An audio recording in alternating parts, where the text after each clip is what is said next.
Pense num lugar em que o cidadão pode acabar o dia na cadeia por causa da roupa que veste ou da preferência por filmes e livros estrangeiros. Parece incrível para quem vive num país governado por uma democracia liberal. Mas esse lugar invasivo e autoritário ainda existe. A vida do ser humano num país comunista é muito diferente da vida de um cidadão num país orientado por regimes de inspiração liberal, desde a hora que alguém acorda para escolher uma roupa diante do espelho. E essa diferença existe porque o direito individual de cada cidadão não é a mesma coisa que conhecemos em países com regimes comunistas. Só para se ter uma ideia, recentemente, em 2015, 5 feministas chinesas foram para a cadeia por mais de um mês só porque pretendiam distribuir panfletos alertando sobre assédio sexual no metrô. A realidade dos direitos individuais na China pode ser medida pela recente prisão de jornalistas e executivos de um jornal cuja linha editorial é favorável à democracia. Enquanto num país como o Brasil, o clique para uma selfie no meio da rua é coisa costumeira, num país como a Coreia do Norte, um dos últimos regimes comunistas do mundo, essa foto da selfie com o celular pode ter como resultado uma noite na cadeia. Num país como a Coreia do Norte hoje, não se pode usar calça jeans, celebrar o Natal ou conversar com estrangeiros. A lista de restrições impostas ao cidadão comum num país comunista como a Coreia do Norte ainda inclui o controle sobre fotografias clicadas nas ruas, o impedimento do consumo de cultura estrangeira, além da proibição de biquínis e roupas justas e decotadas. No Brasil, até teve um presidente na década de 1960 que assinou um decreto proibindo o uso de biquíni nas praias. Mas aquele decreto acabou caindo no esquecimento, repetindo o destino da maior parte dos regimes comunistas daquela época. Por incrível que pareça, aquela inspiração maluca de tentar proibir o biquíni no Brasil nos anos da década de 1960 também alimentou a mente de ditadores em outras partes do mundo, mais recentemente na Coreia do Norte. Nesse caso, hoje, o ano é 2021, bem depois do distante 1961, do decreto brasileiro que proibia biquínis, assinado pelo presidente Jânio Quadros. E a proibição agora é bancada pelo ditador Kim Jong-un, inclusive no Parque Aquático da Coreia do Norte. E para falar sobre a vida das pessoas, segundo a natureza dos regimes políticos em cada um dos dois regimes, vamos abordar aspectos relevantes para a garantia de direitos civis, igualdade de oportunidades, livre iniciativa e meritocracia. Apresentaremos para o nosso internauta uma visão realista sobre a vida numa sociedade comunista, tendo como contraponto a realidade vivida pelas pessoas numa sociedade livre e democrática. Para entrar nessa seara, trouxemos o professor Paulo Rabelo numa aula no formato de entrevista do curso de formação política do Instituto Índigo do Partido Social Liberal. Mestre e doutor em economia, o professor Paulo Rabelo traz na bagagem um conjunto de reflexões relevantes sobre o modo de vida em variadas localidades do planeta, segundo a orientação do regime para a gestão do Estado. O professor Paulo Rabelo é escritor, palestrante, consultor e professor. Economista premiado, PhD pela Universidade de Chicago, presidiu o IBGE e o BNDES. É fundador do Atlântico, que define como Instituto de Ação Cidadã. Coordenador do movimento Brasil Eficiente, foi candidato a vice-presidente na chapa do senador Álvaro Dias, autor de O Mito do Governo Grátis, dentre outros sucessos editoriais. Professor, é um privilégio contar com a sua participação. Seja bem-vindo. Eu é que agradeço a oportunidade de estar aqui com tantos internautas que acompanham esse ciclo de conversas que representam, de fato, um posicionamento de observações científicas, de observações práticas e que, obviamente, poderão representar algum ensinamento para aqueles que nos acompanham. Está de parabéns a Fundação Índigo e os seus coordenadores pela iniciativa desse tipo de aula. E para começar esta jornada, lembramos que vivemos em pleno século XXI, com acesso a inúmeras fontes de tecnologia, com informação a todo vapor. No mundo livre, as informações chegam em questão de segundos ao nosso smartphone ou apenas a um clique no nosso computador. Em contrapartida, nos países comunistas, a sociedade ainda é refém do totalitarismo, das restrições de acesso às informações, vedando ao cidadão direitos elementares. De que forma este tipo de sistema ainda consegue se manter? Onde começa e onde termina a eficiência deste padrão de gestão, visto que os regimes comunistas que ruíram também adotavam esta mesma dinâmica repressiva? A palavra-chave que não ficou verbalizada, mas precisa ser introduzida aí, é o debate. Nas sociedades repressoras da opinião particular e das opiniões em geral, não há debate. O debate é restringido. E esse debate é que promove o conhecimento. E eu distingo conhecimento de informação. É muito importante que a gente tenha uma ideia correta do que significa esse tal mundo de hoje que nos foi agora apresentado. Um mundo em que os bits de informação, ou seja, os dados, inclusive dados falsos, que não são apresentados como verdadeiros, mas que são as chamadas fake news, que é um termo em inglês que significa informações ou dados, notícias não verdadeiras, esse conjunto de dados que massacra, por assim dizer, o cidadão, ele está cada vez mais vindo em quantidades que dificultam o processamento pela mente humana. Então, aí é preciso um cuidado muito especial, e eu vou problematizar essa questão para dizer que mesmo em sociedades democráticas, não é automático que as pessoas fiquem mais bem informadas porque elas estão sendo submetidas a uma quantidade crescente de dados, que a gente chama de informação. A gente precisa processar esses dados. O grande filósofo, poderia chamar, e professor de administração, Peter Drucker, nos lembrava que nessa sociedade moderna, do século XXI, que é basicamente uma sociedade de informação, nós precisamos de estruturas processadoras desses dados para que transformemos informação em conhecimento. Portanto, o que é importante é que a sociedade esteja cada vez mais conhecedora do que realmente acontece.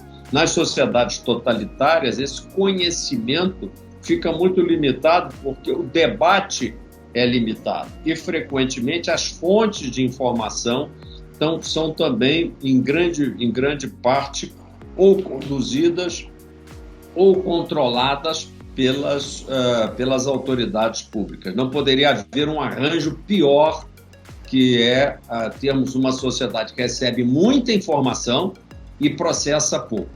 Aliás, um professor meu na Universidade de Chicago, que depois veio a receber um prêmio Nobel pela qualidade imensa das suas contribuições, o professor Theodore Schultz, da área da economia agrícola, ele sempre nos lembrava: você acerta mais fazendo as boas perguntas do que acerta dando boas respostas.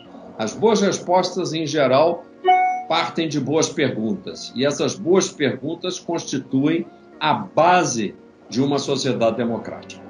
Professor Paulo Rabelo, a falência do modelo econômico que orientava as repúblicas socialistas na segunda metade do século XX reduziu o mapa do comunismo no planeta, que ficou restrito a uns poucos países remanescentes. Professor, como explicar para o nosso internauta o que aconteceu? Afinal, foi o modelo do regime comunista que quebrou a economia nestes países ou foi a insolvência dessas economias que quebraram o modelo do regime comunista?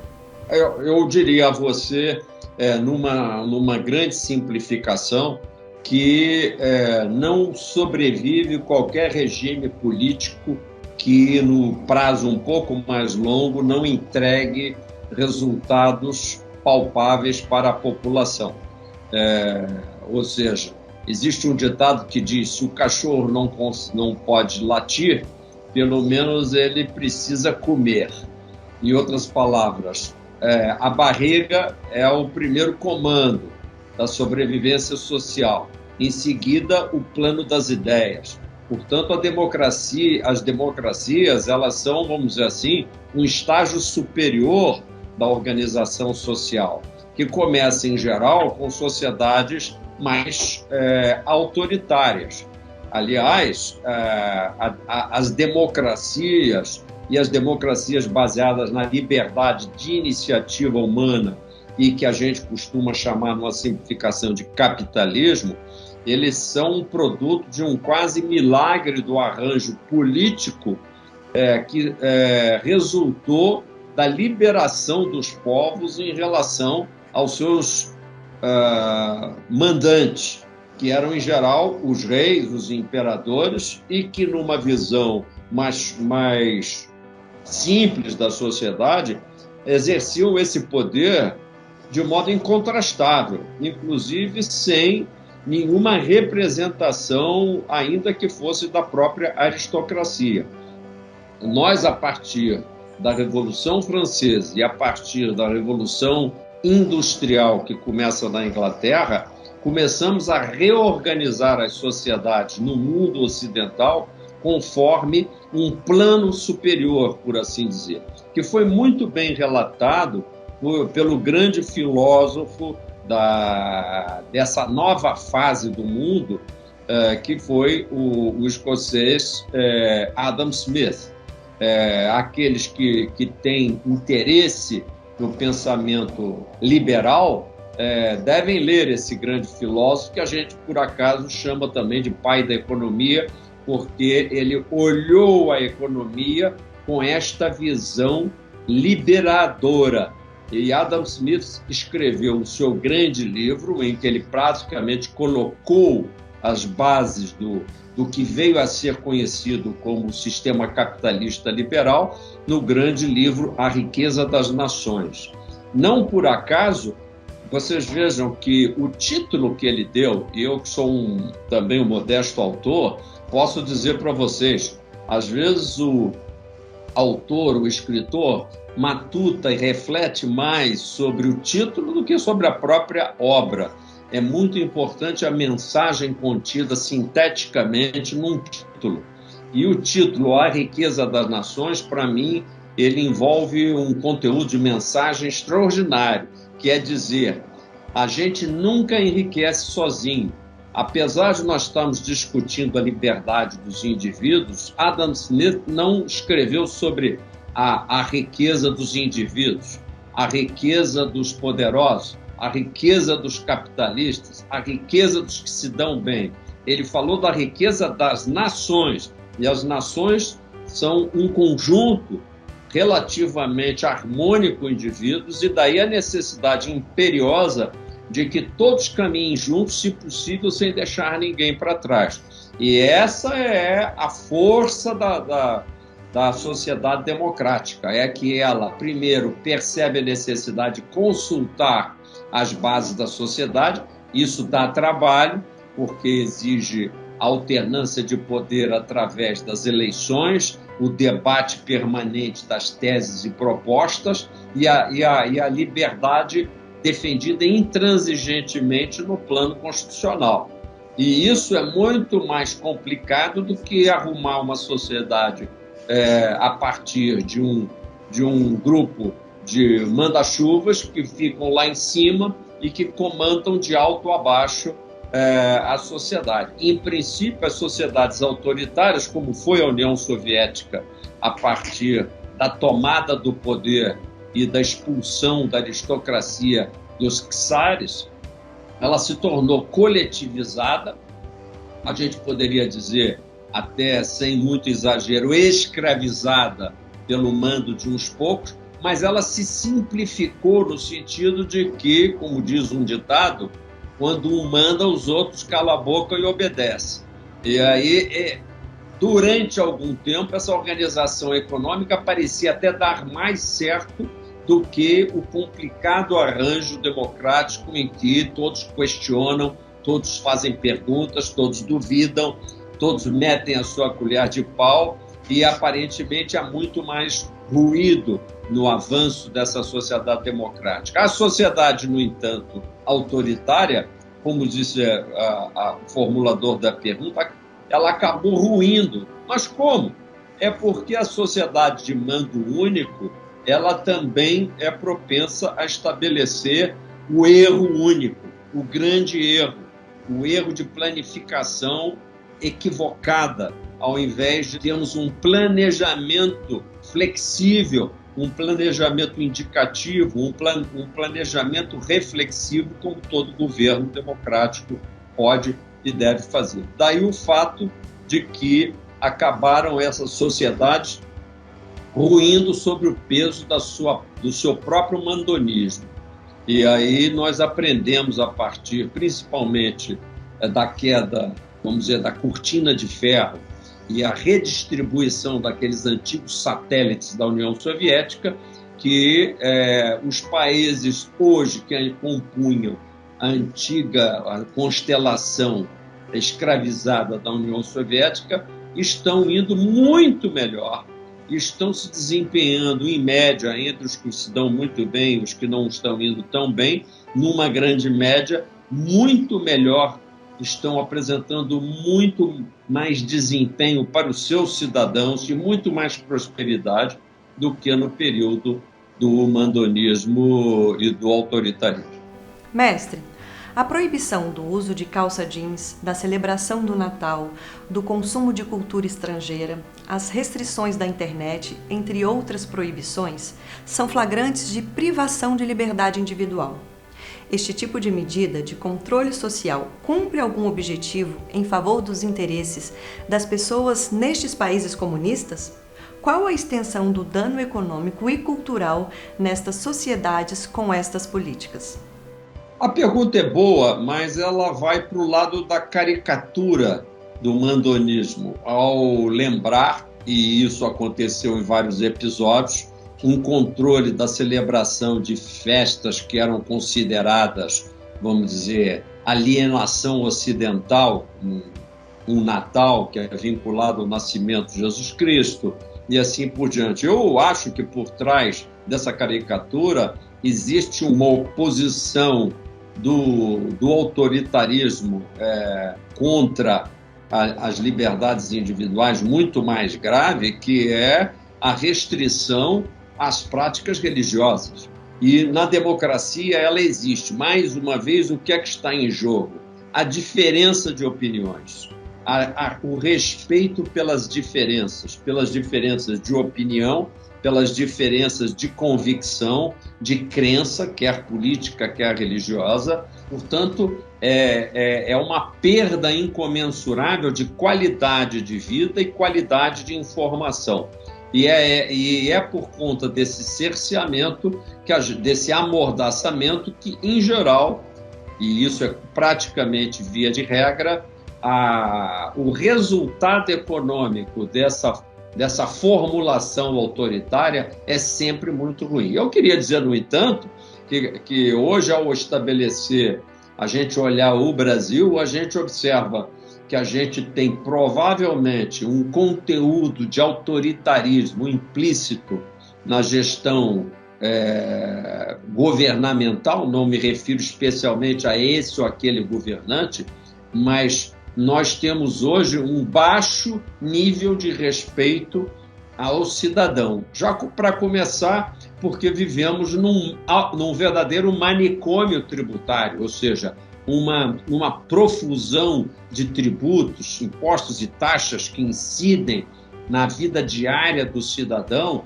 que perpetua a subjugação do cidadão brasileiro. Professor, com a mesma clareza da sua resposta anterior, diz para o nosso internauta como as restrições econômicas e de mercado foram decisivas para a dissolução desses regimes comunistas? Por que os regimes comunistas caíram como um castelo de cartas, sem contar com a defesa de suas populações, que se mostraram ávidas pelas oportunidades de consumo das sociedades liberais? visto, claro, que os regimes socialistas traziam a marca das restrições de consumo, onde e por que a dinâmica do capitalismo concorreu para o sucesso das sociedades liberais? Sim, quando a gente fala em sociedade comunista, na realidade a gente fala de um totalitarismo exercido em nome de uma prosperidade coletiva que acaba não chegando. A gente fala do mando de uns poucos sobre muitos, muito parecido, portanto, com aquele mando exercido pelos chamados suzeranos, pelos reis, imperadores, desde a antiguidade, passando pela civilização romana no tempo imperial, né, menos pela Grécia, obviamente, constitui exceção neste caso, e depois ingressando no feudalismo na Idade Média. Portanto, é recente a alternativa, como eu disse, que foi criada ao fim do século XVIII, criada não por ninguém, nem inventada, mas ela foi narrada por alguns filósofos, foi observada por alguns observadores sociais importantíssimos, que aqui não caberia a gente ficar citando, mas citaria, por exemplo, Montesquieu, e de cuja experiência narrada resultou respeito a essa fórmula de consulta permanente da sociedade a ela mesma, através da alternância de poder num sistema democrático. Então, entre um extremo autoritário e um extremo democrático, existe um conjunto enorme de matizes, de diferentes tons entre o claro e o escuro, de forma que eu diria que o nosso aprendizado é sempre fazer a pergunta: em que medida nós estamos sendo autoritários? Sociedades autoritárias, por serem mando de uns poucos, conduzem, como eu disse antes, a erros enormes, porque são erros não contrastados a tempo, não prevenidos a tempo por um sistema que em inglês chama-se checks and balances, mas são de contrapesos de forças de opinião e forças de poder presentes em sociedades democráticas e ausentes nas sociedades de mando único. Portanto, quando a sociedade de mando único vai para um lado errado, ela erra muito, ela não se inclina para um lado ou para o outro, ela não faz como o bambu, que se enverga ligeiramente, cedendo à força do vento, mas para retornar à posição. Ela quebra como uma árvore pesada demais, ela se fratura, ela se rompe, ela estala e vai ao chão. Esse é o fim de todas as sociedades autoritárias. Em sociedades, no entanto, que fazem a mímica do regime democrático, mas é um regime mais de fachada do que realmente de respeito intrínseco à opinião das comunidades locais, e eu diria que o Brasil está perigosamente inserido nessa coluna do meio tendente ao autoritarismo de verdade e democracia de fachada. Nós temos diante de nós, e eu preciso deixar aqui muito claro nessa modesta aula, que nós temos uma grande revolução a fazer. Não é a conservar, muito mais a rechaçar esse autoritarismo intrínseco à sociedade brasileira, uma sociedade que partiu de um colonialismo altamente desigual, que ainda mantém um nível de desigualdade extraordinariamente e repulsivamente elevado, separando as extrações mais ricas da sociedade, não só em termos econômicos, principalmente aqueles poucos que detêm praticamente o monopólio das oportunidades, fazendo com que a chamada democratização de oportunidades para o exercício correto da meritocracia não aconteça, acaba não acontecendo. Portanto, temos sim uma revolução para fazer, e eu espero que a agremiação partidária que abriga a Fundação Índigo esteja sensível àquilo que ela tem no nome do partido, que é a vocação de ser sensível ao social, tanto quanto sensível ao liberal. Porque no Brasil é preciso fazer essa conjugação, não de forma populista, mas de forma inteligente. E isso significa dizer uma revolução na distribuição da riqueza nacional, de forma não que a gente tire de quem já tem para, de uma forma socialista, empobrecer quem já tem para dar um cobertor curto para quem tem menos ou não tem, ou tem muito pouco além de nada. Não, o que nós temos é que fazer, como diz inteligentemente desde a lição de Adam Smith, fazer crescer o bolo ao mesmo tempo que se vai distribuindo, ou seja, gerar valor, criar valor. Professor, é possível afirmar que, na época da chamada Cortina de Ferro, formada por países comunistas da Europa, havia uma política de reciprocidade entre essas nações comunistas? Em que medida a antiga União Soviética era importante para a existência das outras repúblicas socialistas que caíram junto com o socialismo russo? Por que fracassaram a chamada economia planificada e o modelo de uma economia gerida essencialmente pelo Estado?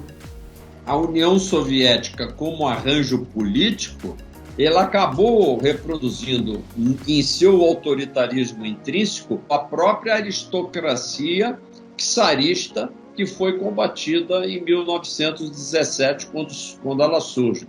Portanto, a União Soviética e principalmente a Rússia, ela faz naufragar esse regime autoritário pelos mesmos problemas vividos pelo antigo czarismo, agravados, no entanto, porque o czarismo tinha, e o czar tinha o respeito, ainda que de forma muito concentrada, à propriedade privada e detinha saldos importantes, por exemplo, na produção agrícola, que passaram a faltar dentro da economia altamente planificada e, como eu disse, mal planificada.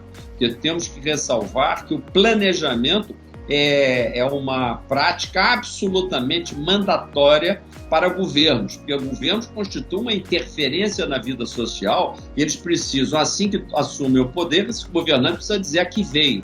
E ao dizer aqui veio, ele precisa dizer isso dizendo que o planejamento da sua administração vai ser assim, assim, assado, para que possa, ao fim de cada ano, em 31 de dezembro, ser avaliado, escrever praticamente um livro de prestação de contas, coisa que absolutamente não acontece hoje, por exemplo, no Brasil. E o Brasil não se vê como uma sociedade totalitária.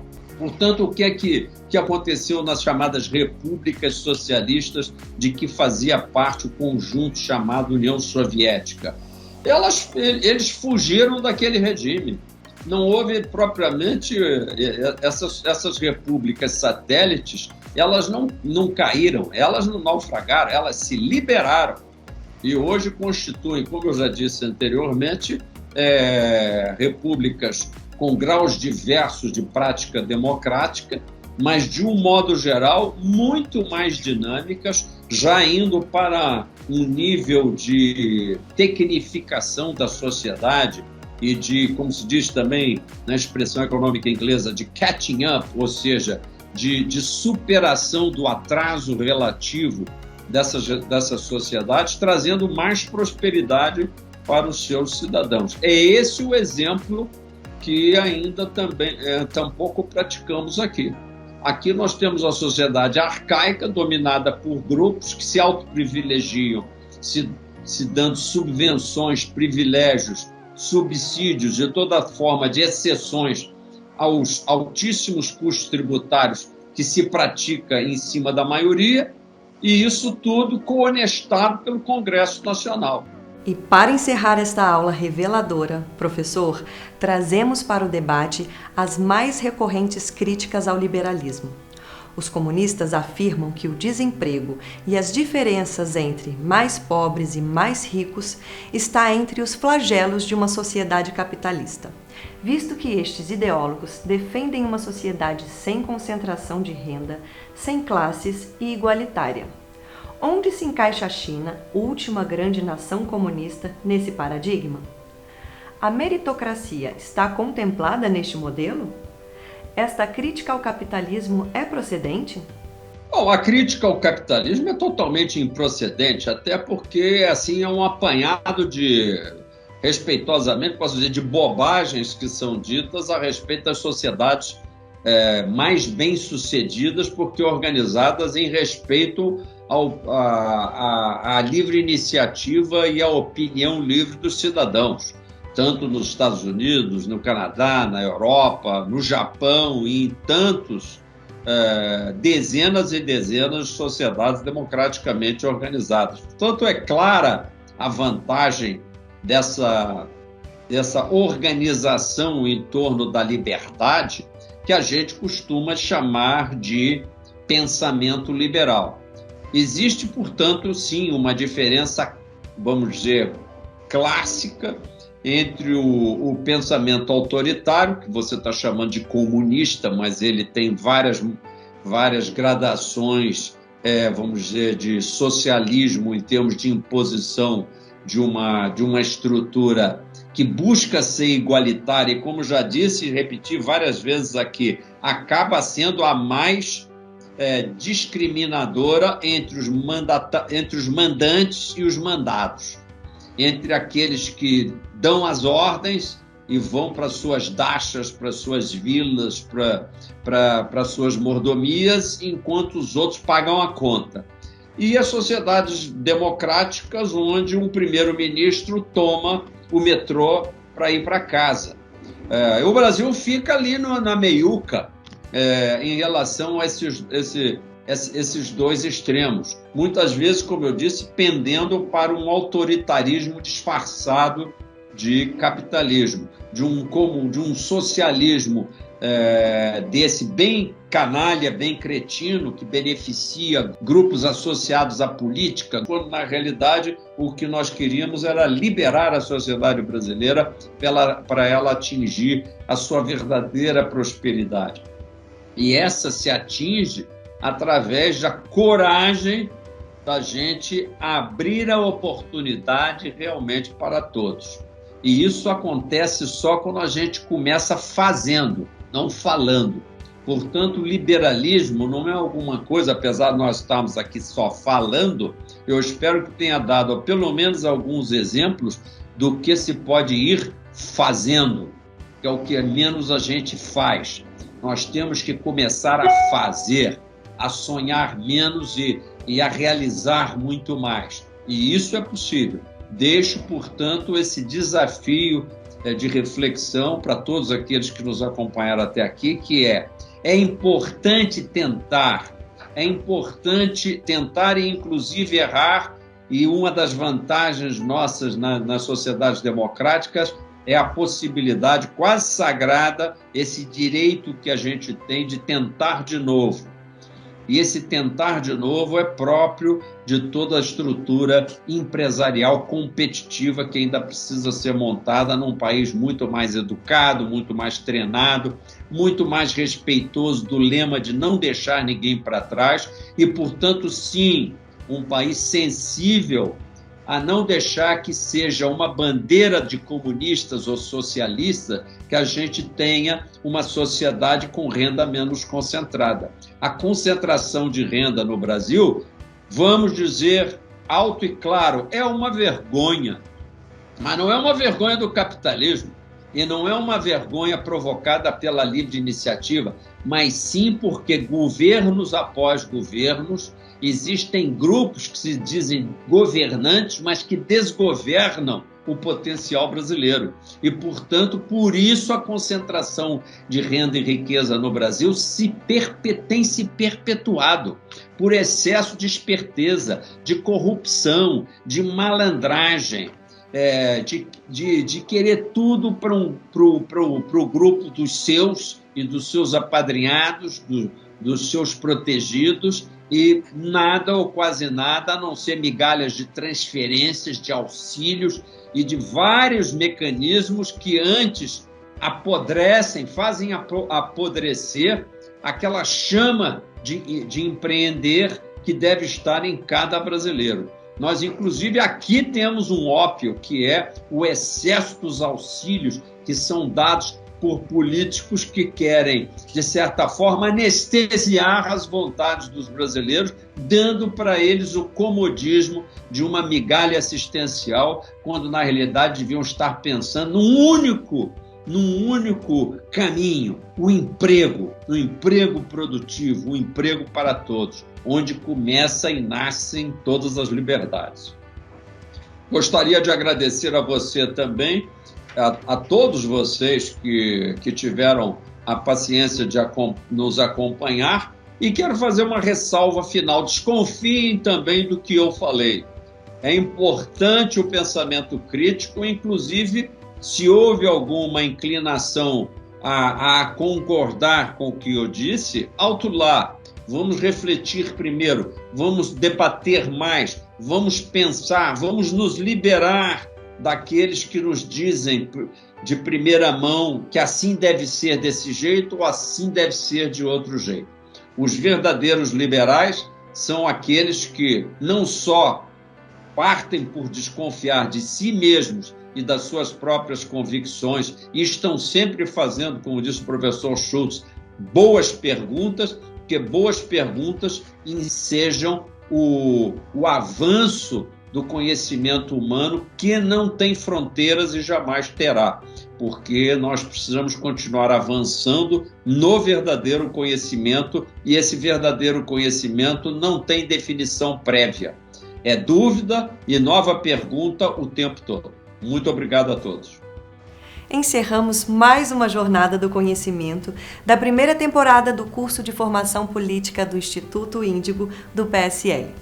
Fique mais um pouco para a nossa revisão de conteúdo dessa aula. E até a próxima!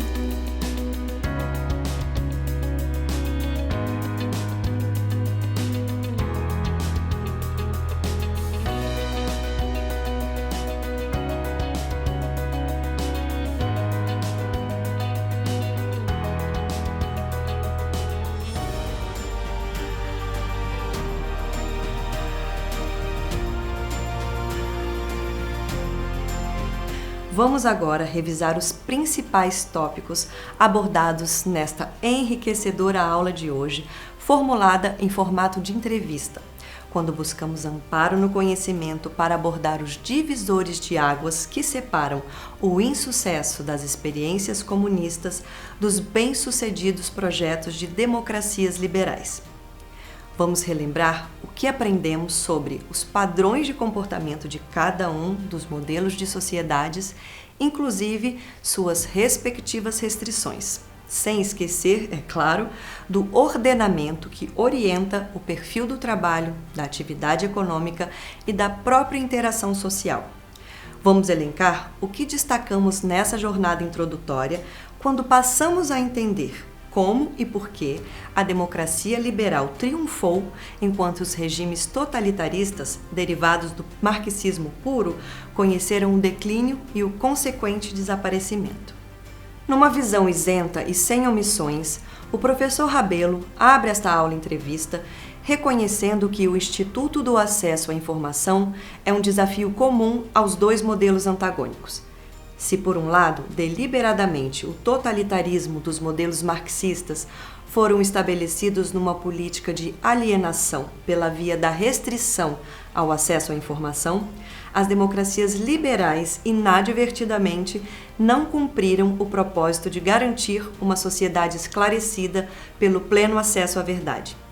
Aprendemos que, enquanto as ditaduras marxistas deixaram sociedades inteiras na ignorância, praticando a opressão que negava o acesso à informação e os princípios da transparência, o mundo liberal passou a viver a dificuldade de ser surpreendido pelas chamadas fake news que, apoiadas no inalienável princípio da liberdade de expressão, inviabiliza qualquer garantia de livre acesso à informação de qualidade. Seguindo o mesmo brilho que marcou este nosso encontro com o professor Rabelo, é importante relembrar que essa abertura alertou para o risco das ditaduras tributárias no mundo livre, além de lançar um olhar diferente para situações de erro único pela falta da diversidade democrática, como resultado do comando único nas sociedades totalitárias. Com o mesmo brilho dessa inesquecível aula-entrevista, o professor Rabelo demonstrou com clareza que a alternância do poder, marca indelével das democracias, foi elemento fundamental para o êxito das democracias liberais. Ficou claro que a prosperidade resulta da combinação de fatores relacionados à alternância de poder para a viabilidade de ensinamentos de Adam Smith numa sociedade capitalista bem-sucedida. Nesta aula de hoje, passamos a entender a inspiração do controle social dos regimes socialistas que, trazendo a marca do totalitarismo, patrocinaram formas de governo que restringem padrões de comportamento. O professor Rabelo ressaltou a devastadora repercussão econômica deste modelo, abordando estratégias de repressão que vão desde as restrições de comportamento ao combate às práticas religiosas. Quem ficou atento para os detalhes desta aula estimulante passou a entender a falta que um sistema de pesos e contrapesos fez para a sobrevivência do modelo totalitarista no passado recente. Mas se benefícios como a livre iniciativa e a meritocracia triunfaram com o fim dos regimes totalitários do leste europeu no século XX, aprendemos sobre uma real ameaça para a democracia real em países como o Brasil. Neste encontro marcado com conhecimento, nosso internauta teve a oportunidade de enxergar o legado dos czares para a queda dos regimes comunistas do leste europeu no século XX. As chamadas ditaduras do proletariado repetiram a natureza despótica das monarquias absolutistas, deturpando o ideal republicano para abrir campo ao florescimento do autoritarismo de Estado que caracterizou regimes socialistas ao redor do mundo. O alcance dos esclarecimentos desta aula com o professor Rabelo superou expectativas, extrapolando o conceito de introdução ao conhecimento. Encerrando essa bateria, o professor ingressou no terreno que explica a lógica das abordagens contrárias aos princípios liberais, apontando as razões objetivas que levam economias arbitrárias à insolvência agonizante. Fechando esta revisão de conteúdos que elenca alguns dos principais destaques temáticos, oferecemos um panorama de fatores relevantes para delimitar a fronteira que separa comunistas e liberais ao redor do mundo. Enriquecidos pelo brilho do professor Rabelo, nosso trabalho avança para o fechamento da primeira temporada do curso de Formação Política Liberta 1, em seu módulo de introdução, oferecida pelo Instituto Índigo, do Partido Social Liberal. Logo, logo, teremos mais uma hora marcada com conhecimento, aqui pela internet. Até lá!